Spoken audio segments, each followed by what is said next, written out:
Welcome to the Cultivation Podcast. I'm your host, Tom Hamill, and man, have we got an episode for you today. I'm super excited. Got a crazy story. Some friends of mine that I've known for a long time, and we were talking about this pre-show, by the way, and I have known this person for probably longer than I care to admit because we just kind of watched each other grow up a little bit, me more so than her. But I want to jump into this story of triumph, victory, twists, turns. Nothing is a straight path. And so we're going to really dig into the rawness and the realness of sometimes life's journey today as we introduce our guest, Kassie Moon. Kassie, thank you for being on the show. Thanks for telling your story. Thanks for sharing your time. I know you're super busy. And as you brought up on the screen, I just want to introduce you to our guest. Kassie's 31. She has been married to her husband, Brandon, for 9 years, which has been incredible as I've been able to be a part of that. Struggled to get pregnant, struggled to start your family, going through IVF and all the treatments and all those kinds of things. But now you are the mom of these amazing twins that are 1 year old. And it's crazy how fast that's gone when you consider how long it took to get there as they've grown. And anyways, it's incredible how quickly that goes. Maybe as a mom of twins, you're like, will this ever end? I remember that stage. But now working from home, health coaching, mom, that's a 24/7 job. And so got some exciting news. But that's Kassie in a nutshell as we get into this crazy story. So thank you for being on the show today. Thanks for having me. I'm excited. Me too. Me too. So give me a little bit more background, give our audience a little bit more background. Where'd you grow up? Where are you from? What's your story pre-Brandon and pre-IVF and baby twins? Where'd you come from? I was born and raised in Northern California, although my parents divorced when I was young and my mom has that kind of gypsy lifestyle mindset. So we moved a lot from New Mexico to California. I have a split family, so I have tons of siblings from different parents. But yeah, just kind of been a California girl. I claim California as my home. And yeah. Something about Northern California, you may or may not know this, our audience may or may not know this, but there is a term that is used pretty much exclusively in Northern California. It's called hecka or hella. Hecka. Did I say that? Hecka. No, you didn't. No. But if it comes out, that is the NorCal version of hecka. You. I can always tell if somebody's from Northern California because they say hecka. And not to make fun of it, because in Southern California, where I live, we say the in front of freeway names. So we say the I-5, take the 55. So that's our tell when you know that somebody is from Southern California. So hecka from Northern California, the from Southern California. I love it. Yeah. So giving your background, born, raised in Northern California, moving around, split families, divorced, step siblings, and that sort of thing. And I'm somewhat familiar with your family tree or family vine or family knot. I don't know what that looks like was it always your dream to be a mom? Like, how did that affect your upbringing of what your idea of family looked like? Definitely. So I grew up with baby dolls. Like, I think before I even knew what a baby actually was, I had baby dolls and I had millions of them. And I did always want to be a mom. When I was a little girl at school, they'd be like, okay, Kassie, what do you want to be when you grow up? And I'd be like, a mom. Like, that was it. And they would tell me, you need a job. You need like a real career. And I'm like, that is my career. And now in this day, that is kind of a career. But I did definitely always want to be a mom. And I had younger siblings that I parented pretty much and took care of. So definitely that was my eyes on the prize my whole life, for sure. So we live in a day, and I have daughters, so I'm kind of always trying to figure out this rhythm, routine, this pressure that is on women of going, okay, how do you have the career? How do you be the mom? That to say that we're built to be a mom, or it was your mission to be a mom, is that sexist? Is that that stereotyping? Is that limiting your influence, capacity, ability? What's your take on that? As you obviously from a woman's perspective can speak to women who are maybe gonna like, what am I supposed to do? Yeah, I think there definitely is pressure for women, mainly because it's like, okay, you're 22 years old. Are you married? Do you have kids? And then when I have a sister-in-law who doesn't want kids at all, and it's weird to me because that's for me that's all I ever wanted. But then it's like, wait, what do you do with your life if you don't have kids? So I do think there's a lot of pressure, and I don't feel like the same pressure is on men in general. It's mainly for the women, but I feel like as a married couple and you both decide to not have kids, it's kind of like it's just different. It's just I don't know. It's yeah. Y- Um, it- yeah, I hear you, and I know that it's kind of just an interesting season. Here's just this is my observation. I obviously don't know because I am a guy, but I have a wife. I have two daughters. Um, it seems to me from their conversations with me that pressure more comes from other women Yeah, than men on them as women as to what is expected of them.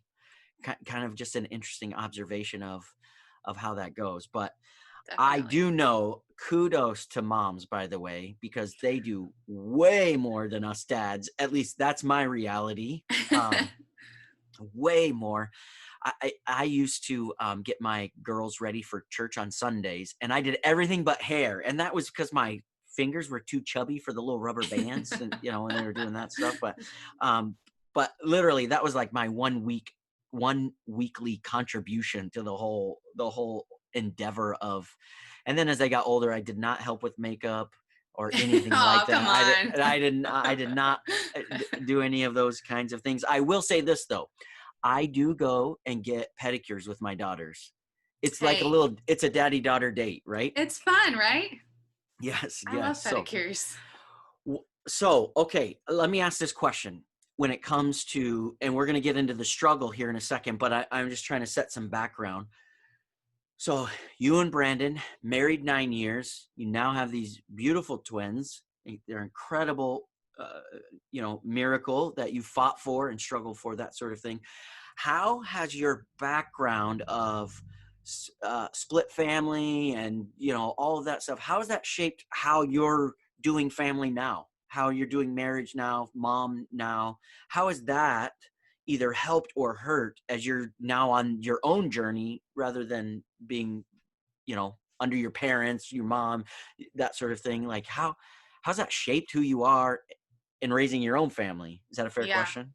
Yeah, definitely. I mean, we've been married 9 years now, and we've gone through a lot of struggles and struggles that have almost torn us apart. And before kids, even, I feel like fighting hard is kind of in my DNA now because I don't want to give up. And I'm not saying that if you get a divorce, you're giving up because there's tons of circumstances.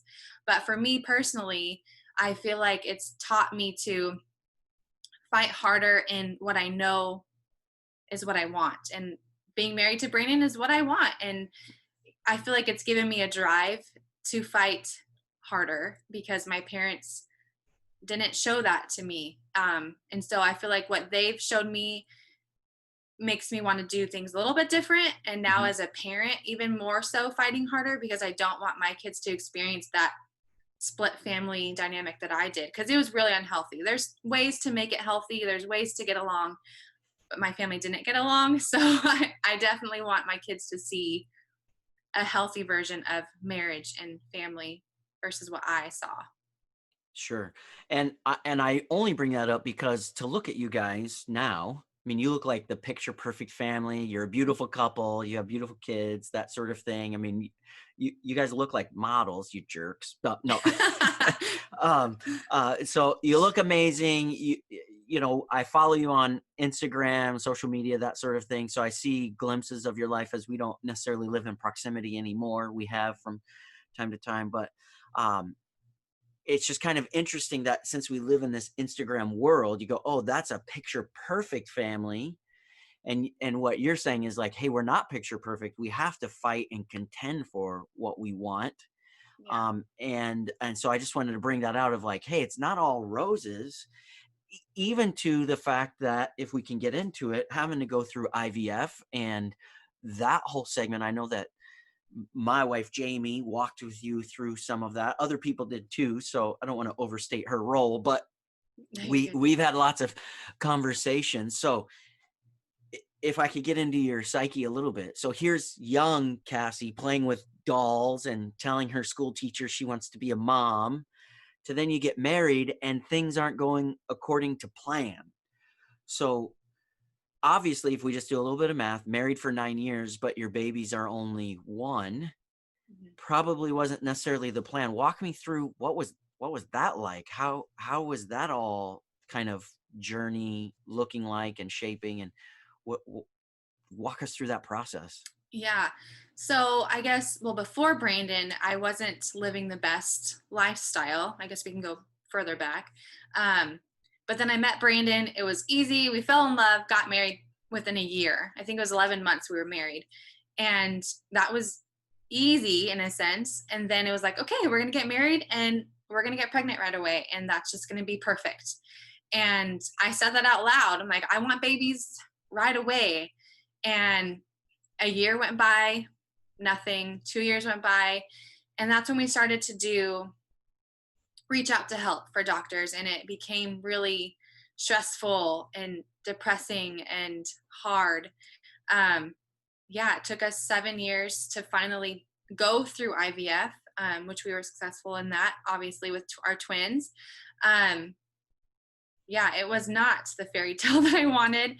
But I think with our love story being easy in a sense, it kind of made it us open our eyes to like, okay, life isn't always easy, although we've both experienced pain in the past, but we thought marriage and kids would be our fairy tale, and it wasn't, but definitely molded us to be the couple and family we are today, for sure.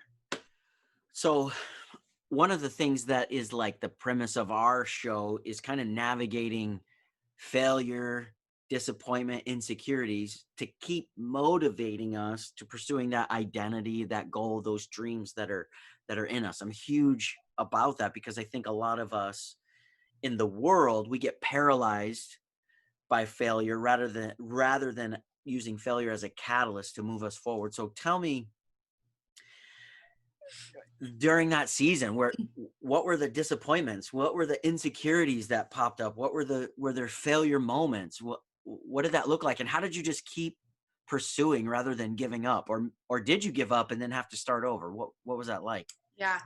I think after like the 3 year mark was finally where depression hit, and I kind of gave up for a little bit, honestly. And then I decided, okay, I have to do something. I have to figure out something to help me, maybe help other people, because I'm not the only one. I can't be the only one going through this. And so that's when social media was really starting to be a big deal and an outlet for people and a place to be creative. And I decided to start a YouTube channel. And I was scared to death because, I mean, sharing your story is vulnerable. And I wasn't in that mindset yet completely, but I decided to share my story from where we were and publish it and see what happened. And in that, I found a community of people who were going through the same thing. And we could, share stories or, help each other through certain situations. Um, so I definitely used that as something to help me help others and be creative. There definitely was a time of I'm going to give up. Um, but I continued on because you have to fight for what you want, right? But there's the moments of weakness because people put that pressure on of, well, you're married. When are you going to have kids? And that question of people don't know it's hurtful, but it's like, when are you going to have kids? Are you guys pregnant yet? And it was like a sting and a reminder of, no, I'm not, and I don't know what to do. Um, so I do think there was pressure on that end, but also pressure of myself of I wanted this so bad, and how do I do this? And in that process, I gained a lot of weight. I became very unhealthy relationship to food, to just life. Mhm. You're sad. What do? You grab a pint of ice cream and watch TV. Your first instinct isn't, your religious beliefs or prayer when you're so deep down in that depression. But I feel like the community I created really helped me. They'd be like, okay, Kassie, are you okay? What's going on? What's your next step? Um, so yeah, definitely was times of giving up, but creating something for myself was really important for me. That's awesome. I actually was going to ask this question of what are what did it take to cultivate the grit to not quit? And one of the things that you mentioned already was community around people going through similar things, right? And so I hear you talking about just in my mind, if I'm kind of processing of going, hey, I'm going to end the isolation by building this community. And it's so fascinating that a lot of people that I talk to that go through depression, the number one ingredient of that depression is isolation.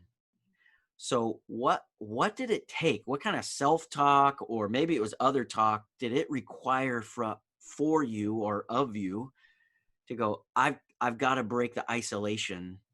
Like what was that step like? I'm sure that's got to be insecure to tell this story. And you're doing great today. Obviously you've come to terms with it, so I really appreciate it. But I'm just thinking about there may be people watching and listening that are going through the exact same journey.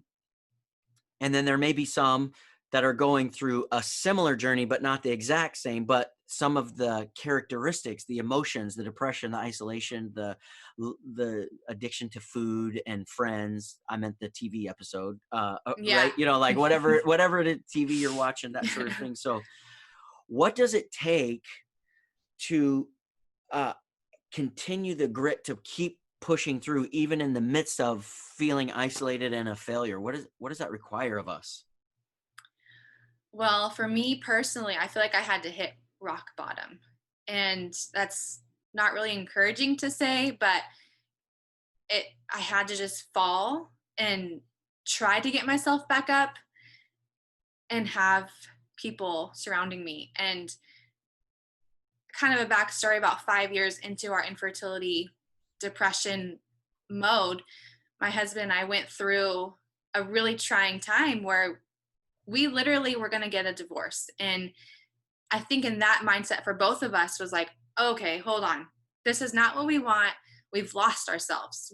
This is not who Brandon and Kassie are. Who are we and how do we fix this and move on? And so for me, that was eye opening of, I don't want to be depressed. I don't want to live this life eating ice cream all day, every day, sitting by myself in my house, lonely. So I had already kind of created that community of people, but it was that reaching out to other people and say, okay, this is what I'm dealing with. I need help, because you can't really do it alone. You think you can sometimes, but you can't. You have to have accountability, mentorship, teams around you. Um, so I think hitting rock bottom made us open our eyes of, Mm. we need help in our marriage. We need help with this infertility because we want to have kids and we're sad. So I think having the strength to reach out to somebody or people. I would say the courage, right? Because Yeah. there's a huge fear factor, right? There's a huge, and it's a lot self-talk, honestly, because Yeah. as you're saying, when you do reach out there, you find out that there are people that are for you and not against you. So I so appreciate you sharing that. And I know that um, the opposite is true. And one of my questions that I have is like, what is it that causes people to fail and stop pursuing that dream? What is it that you were almost there, or maybe you were there and that was your wake up call, as you're saying, rock bottom? But have you seen or experienced other people around you who do give up? And what does that look like? What's the most common reason that people give up on pursuing that goal and that dream for their life or for their identity? Yeah. I think in this day and age that we're in of the Instagram life, you have to be perfect. Mm. And I think people give up a lot because they are scared to be vulnerable or scared to admit that something's not going perfectly like somebody else's life. And I mean, maybe they say, well, like for infertility, well, we just don't want to have kids. But deep down you do, but you're using that storyline of, yeah, we just don't want to have kids because you can control that choice versus being able to be vulnerable and say, yeah, we're struggling. It's embarrassing, honestly, as a female who was asked a lot, when are you having kids? Yeah, it's kind of embarrassing to say, we just it's not happening for us, we're Hmm. struggling. Or in any situation, not just infertility or just depression or a struggle, it's embarrassing in a sense to say you're failing because everyone's lives are so perfect on social media, and that's what we see. Especially in quarantine right now, we don't really see people in real life, so all we see Right. is Instagram stories and the highlight reel of people's lives. So it's embarrassing to say, yeah, things are hard. Yeah. That's so good. That I hear that, I see that, I feel that personally. I mean, just Yeah. even doing what I do here with this. So I so appreciate you talking about the raw struggle with marriage and infertility, as that was your dream and goal to be a mom, and it's honorable and I love it. And so I celebrate that sort of thing. Let me ask some fun questions if I can shift Okay. gears to Yeah. this. Like, what is a tool or a resource that you just use, whether that I see some things on the back wall behind you, whether it's to help you stay organized with now Yeah. young kids going around. You're also a health coach and you're speaking life into other people, so we'll talk about that here in a second. But what's a tool or a resource that you really love to use that you could share with us? Well, if you're listening on the podcast, I love podcasts. My AirPods are always in my ears because I have toddlers running around. Um, it's a great resource. There's so many options, so many different categories. And YouTube as well. Like I said earlier, I started YouTube because I needed it, and everything's on YouTube. Like how to pack a bag more efficient, like basic things. Like there's everything on the internet. Um, those are the things that I can use because it's audio and I don't always have my hands free. But So, other than the cultivation podcast, yeah, what's another podcast show that you would recommend or that you like to listen to? honestly, I love Rachel Hollis and Dave Hollis. They're going through a struggle right now, but they're still shedding light in the struggle, which I can definitely relate to. Um, there's an infertility podcast. It's like the Infertility Mafia. I think I'm going to butcher that name. I still listen to that because I can relate to it. And um, I just search what I'm looking for on YouTube and find it. Right. I call it YouTube University because it's where I learn how to do everything now. Right? So whether it's network, your internet, or pack a bag, or I watched a video on replacing the headlights on my car. So yeah, all those kinds of things. What's a favorite book that, so whether you do it through, you already talked about audio, so whether it's an Audible book or an actual tree book or paper book, what's a favorite book of yours that you'd share with us? Again, Rachel Hollis, The Girl Stop Apologizing and Girl Wash Your Face, because she kind of talks about life and Mhm. business. And that's kind of where I'm at, where raising kids and growing a business kind of all collides. And that book really does those things. And she gets in her emotions, and I can relate to that. So Yeah. Rachel Hollis, her books are amazing. Perfect. And we're going to include those links to those books in the show notes. So if you're watching or listening, you can just click on those links. It'll take you to the store, the Amazon store, and you'll be able to pick those up. Um, so I would say normally I ask guests right here at this point, what do you do for fun? But you have twin toddlers, so fun is out the window for right now. So I wanted to ask health coaching. You're a health coach. What does that look like, and why do you do that? What's your motivation behind doing that? So what does it look Yeah. like? How do you help people with that? And what's your mission, focus, purpose behind doing that? Yeah. So, well, I'll start with the second question is during infertility, I did give up at the end. We had done 2 treatments that have failed and I was overweight and searching and desperate, and I had found health through friends and family and decided to just go for it, and I lost 55 pounds and found myself again to have the drive to try. Um, and so in that, I was like, I want to help other people because this is amazing. Feeling good feels good. So why not help my friends and family and people I love through this? So that's kind of how I got into it. After I lost my weight, I did IVF and had my twins. And now, as a health coach, working from home while working full time as a mom is difficult, but um, I really have to prioritize my time, like nap time. They're asleep right now. I'm getting to do this, and setting time for my clients while they're napping or while my husband's home. Um, and that's the beauty of working from home is creating your own hours and just Mhm. having fun with it. Because I don't ever want it to be a strict life. I just want to go with the flow with my kids and because they come first, although my Mhm. income provides for them, but they come first and then my work comes second. Yeah, that's awesome. Let me ask you this last question. Thanks again for being on the show. But how can we find you? How can we follow you? You mentioned a YouTube channel. You're on Instagram. Tell us what's your handle? Is that the right Yeah, verbiage? I What's think your so. how do we find you? At How do we follow you? Yeah, it's just Cassie Moon. Everything's just Cassie Moon. Super simple. I awesome. snagged And that handle before it got too crazy. yep, way to go. I did that for myself and all my kids. It was like as soon as I could, boom, we just snagged it. So Yep. at Kassie Moon. Be sure to look her up. Be sure to follow her. You can get more details on her story of conquering and overcoming and struggling and getting through it. And so I really, really encourage you to do that. Kassie, thank you so much for taking nap time today to spend a few minutes with us talking about your journey and hitting rock bottom and coming through and overcoming and what that looks like. Thanks for being our guest today. Yeah. Thank you. Yeah. So I just wanted to close with a couple of thoughts from today's show. If I could recap that, there's a few things that Kassie mentioned, and I want to leave this with you.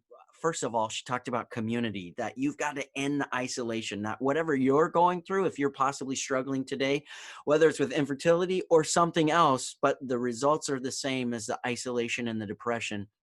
Lean into community. You were not built to do life alone.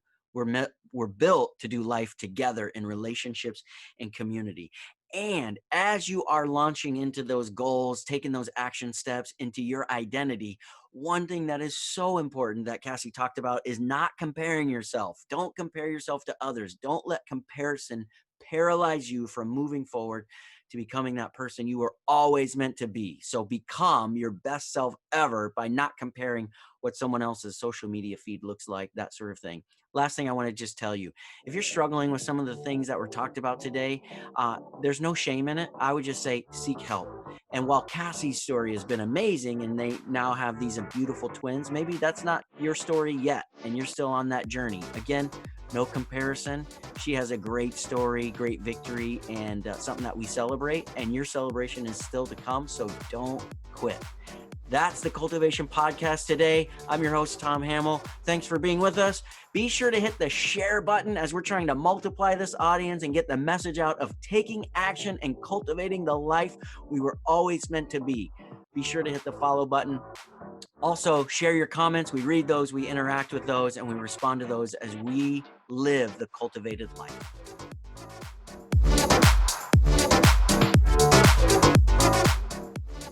Thanks for checking us out today. Be sure to hit the subscribe button so you don't miss out on all the incredible content we have coming out. Also, we'd love to hear from you in the comment section. We read those, we respond to those as we journey together in the cultivated life.